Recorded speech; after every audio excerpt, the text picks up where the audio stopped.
ఓం శ్రీ గురుభ్యో నమః. ఓం శ్రీ సరస్వత్యై నమః. ఏవిబి సుబ్బారావు గారి ఆధ్యాత్మిక బృందం వారి సౌజన్యంతో మాఘపురాణం 3వ అధ్యాయం. గురుపుత్రిక కథ. మంగళదాయిని సర్వమంగళ మాఘమాస స్నాన ప్రభావంచే పూర్వమొక బ్రాహ్మణ పుత్రిక పాప విముక్తయై తన భర్తతో హరి సాన్నిధ్యమునందినది అని శివుడు పార్వతీదేవితో పలికెను. అప్పుడు పార్వతీదేవి, స్వామి, ఆ బ్రాహ్మణ పుత్రిక ఎవరు? ఆమె చేసిన పాపమేమి? మాఘస్నానమున పాప విముక్తి నందిన విధానమేమి? వివరముగా చెప్పకోరుచున్నాననగా శివుడిట్లు పలికెను. దేవి, వినుము. పూర్వము సౌరాష్ట్ర దేశమున బృందారకమనే గ్రామంలో సుదేవుడనే బ్రాహ్మణుడుండేవాడు. అతడు సదాచారవంతుడు, వేదశాస్త్ర పండితుడు. అతనికి శిష్యులు చాలామంది ఉండేవారు. వారు గురుసేవ చేస్తూ విద్యాభ్యాసం చేస్తూ ఉండేవాళ్ళు. ఆ సుదేవునికి సర్వాంగ సుందరి అయిన కుమార్తె ఉండేది. పొడవైన కేశములతో, చక్కని ముఖంతో, చక్కని కనుముక్కు తీరులో ఆమె మిక్కిలి మనోహరంగా ఉండేది. ఇట్టి కుమార్తెను ఎవరికిచ్చి వివాహం చేయాలి? అతడు విచారిస్తూ ఉండేవాడు. ఒకనాడు సుమిత్రుడనే శిష్యుడు సమిధలు, దర్భలు మొదలైన వాటి కోసం గురువు పంపగా వెళ్ళాడు.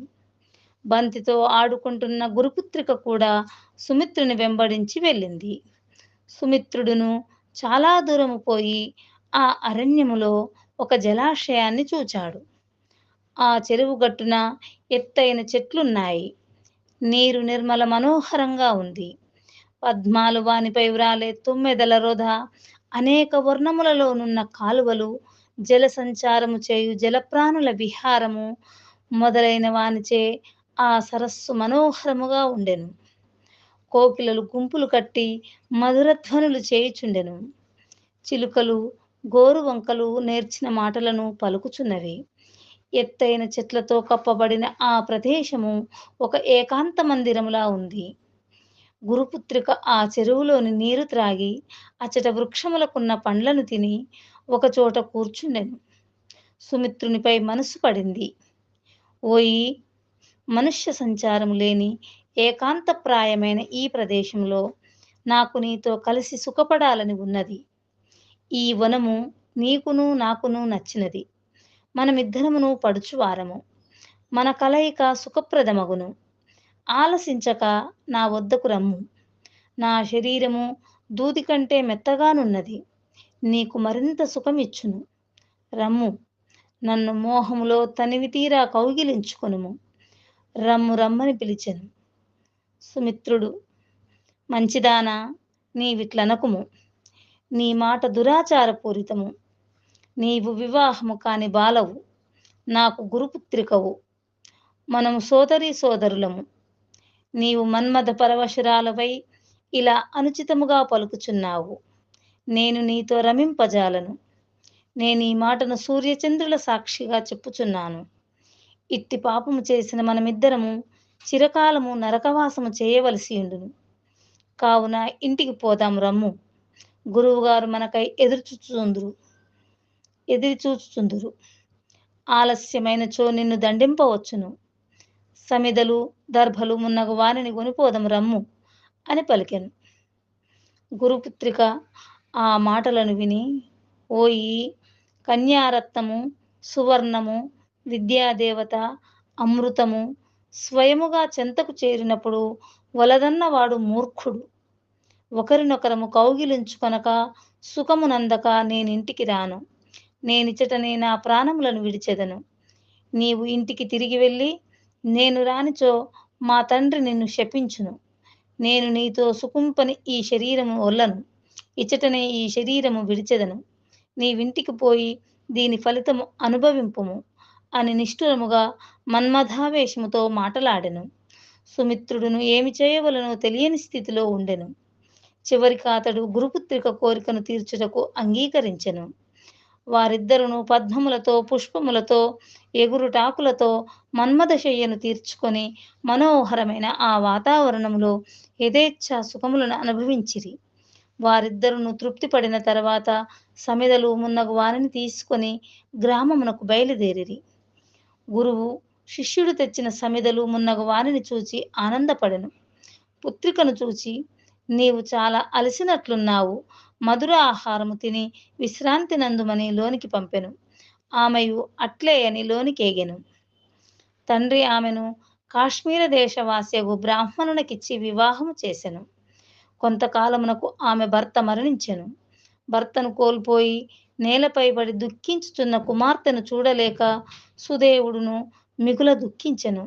అయ్యో, సుఖములను అందవలసిన ఈ వయస్సులోనే బాధాకరమైన వైధవ్యం కలిగినదేమి? ఈమెకిత్తి బాధను కల్పించిన ఆ బ్రహ్మ ఎంత మూర్ఖుడో కదా అని పలు విధములుగా దుఃఖించుచుండెను. ఇట్లు సుదేవుడు వాని భార్య దుఃఖించుచుండగా దృఢవ్రతుడను యోగి ఆ ప్రాంతమున తిరుగుచు సుదేవుని రోదన ధ్వనిని విని వాని వద్దకు వచ్చి, జ్ఞానస్వరూప, నీ దుఃఖమేమియో చెప్పుము, నీ దుఃఖమును పోగొట్టెదనని ధైర్యము చెప్పెను. సుదేవుడు తన దుఃఖ కారమును చెప్పి మరలా దుఃఖించెను. యోగి సుదేవుడను భార్యాపుత్రికలను చూచి క్షణకాలము ధ్యానయోగమునంది ఇట్లు పలికెను. ఓయి వినుము, నీ కుమార్తె పూర్వజన్మలో క్షత్రియకులను జన్మించినది. వ్యభిచారిణి అయి చెడు ప్రవర్తన కలిగి ఉండెను. సౌందర్యవతి యవ్వనవతి అగు ఆమె తన జారుల మాటలను విని తన భర్తను వధించెను. భర్తను వధించి భయపడి శోకించి ఆత్మహత్య చేసుకొనెను. ఈమె పతిహత్యను ఆత్మహత్యను చేసినది. ఆ దోషము వలన ఈమెకి జన్మమున ఇట్టి వైధవ్యం కలిగినది. ఇట్టి ఈమె పవిత్రమైన నీ వంశమున ఎట్లు జన్మించినదాయని నీకు సందేహము రావచ్చును. దానికి నీ కారణము కలదు, వినుము. ఈమె తన పూర్వజన్మలో మాఘమాసమున సరస్వతీ నదీ తీరమున గౌరీ వ్రతము ఆచరించు వారితో కలిసి వారు ఇసుకతో చేసిన గౌరీదేవిని పూజించుచుండగా ఈ వ్రతమును చూచినది. ఆ పుణ్యబలమున ఈమె పవిత్రమైన వంశమున జన్మించినది. ఈ జన్మయందును స్వేరిణి అయి నీ శిష్యులతో అధర్మముగా రమించెను. ఈ దోషము వలన ఈమె తమ కర్మఫలములను ఇట్లు అనుభవించుచున్నది. చేసిన కర్మము అనుభవింపక తప్పదు కదా.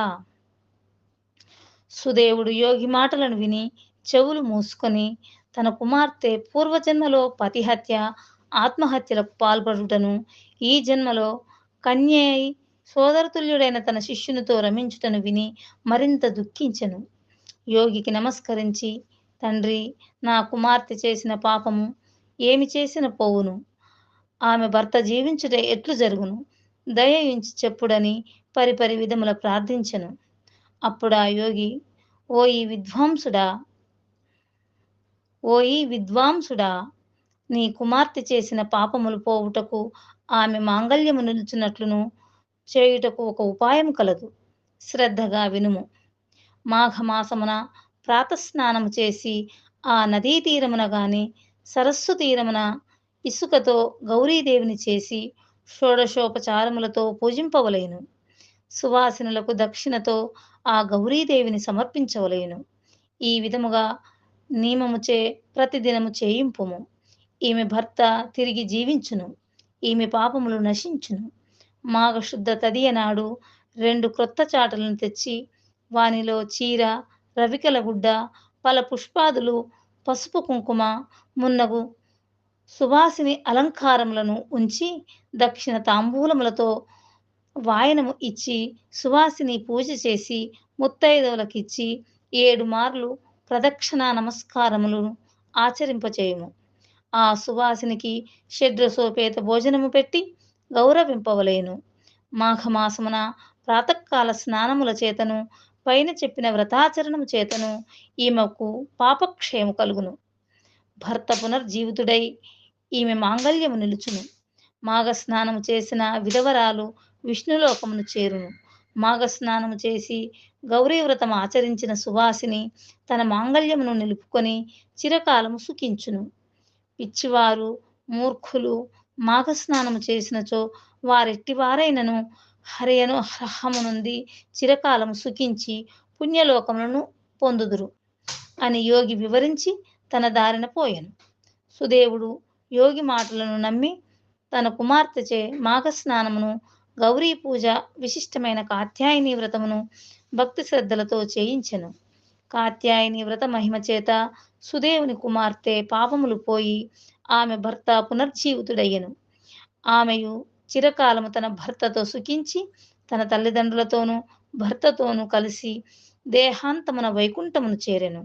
కావున మాఘమున ప్రాతకాల స్నానము నదిలో గాని సరస్సున గాని కాలువలో గాని చేసి తీరమున శ్రీహరిని అర్చించిన వారు సుదేవుని పుత్రిక వంటి వారైనను ఇహమున సర్వసుఖములనంది పరమున వైకుంఠవాసులగుదురు అని శివుడు పార్వతీదేవికి మాఘ స్నాన మహిమను వివరించెను. ఓం నమ శివాయ.